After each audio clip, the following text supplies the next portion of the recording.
Dalam video ini, Cikgu akan terangkan subtopik bagi bab 12, iaitu subtopik 12.13, mengorganisasikan data bagi jadual kekerapan data terkumpul.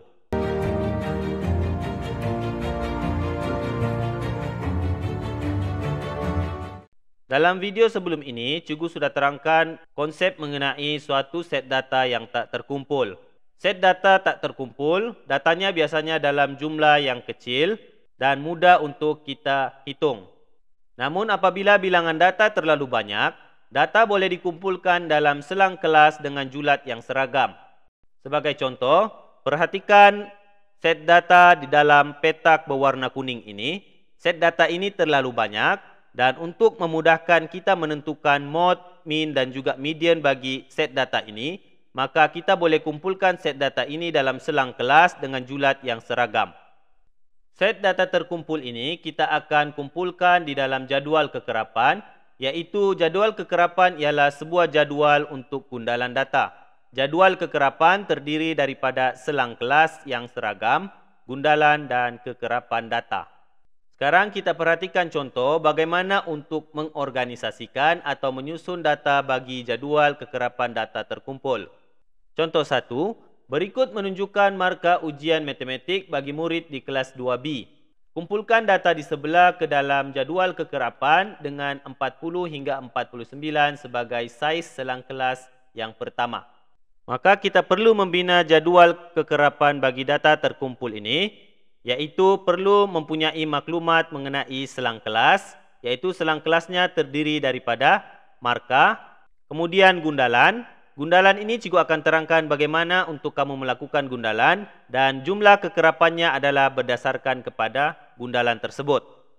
Yang pertama kita tentukan selang kelas untuk markah dahulu, iaitu dalam contoh di sini telah dinyatakan saiz selang kelasnya bermula dengan 40 hingga 49. Kemudian kita teruskan dengan saiz selang kelas yang seragam 50 hingga 59, 60 hingga 69, 70 hingga 79, 80 hingga 89, dan yang terakhir 90 hingga 99. Selepas kita lengkapkan selang kelas tersebut, seterusnya kita akan lakukan gundalan bagi set data ini dengan mengumpulkan markah yang berada dalam kumpulan 40 hingga 49. Contohnya kita temukan satu data dalam kumpulan tersebut dan kemudian kita lakukan gundalannya. Selepas itu data yang kedua, data yang ketiga berada dalam kumpulan yang sama, data yang keempat dan data yang kelima. Apabila telah lengkap 5, maka kita akan lakukan bentuk gundalan seperti ini. Maksudnya bentuk ini merujuk kepada 5.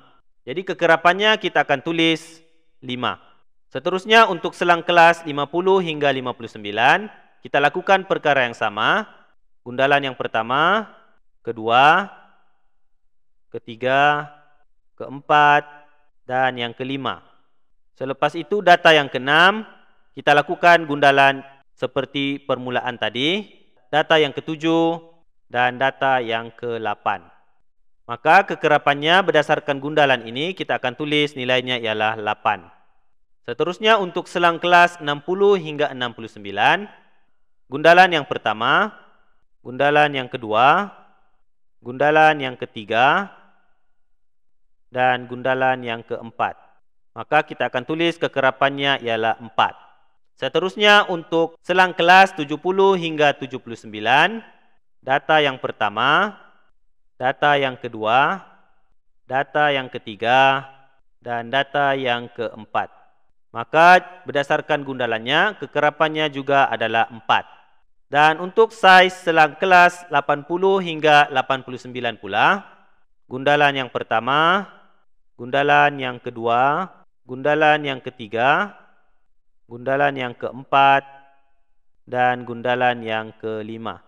Maka kekerapannya ialah 5.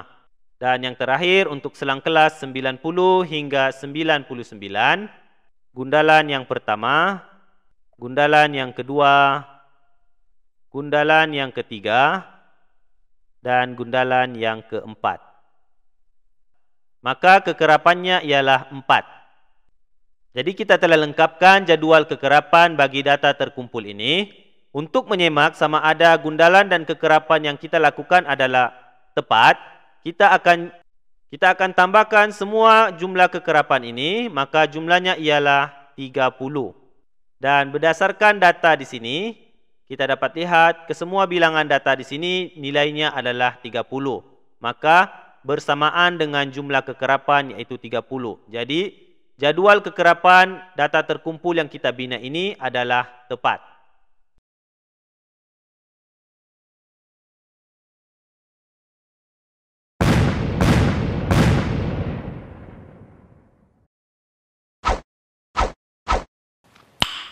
Nice.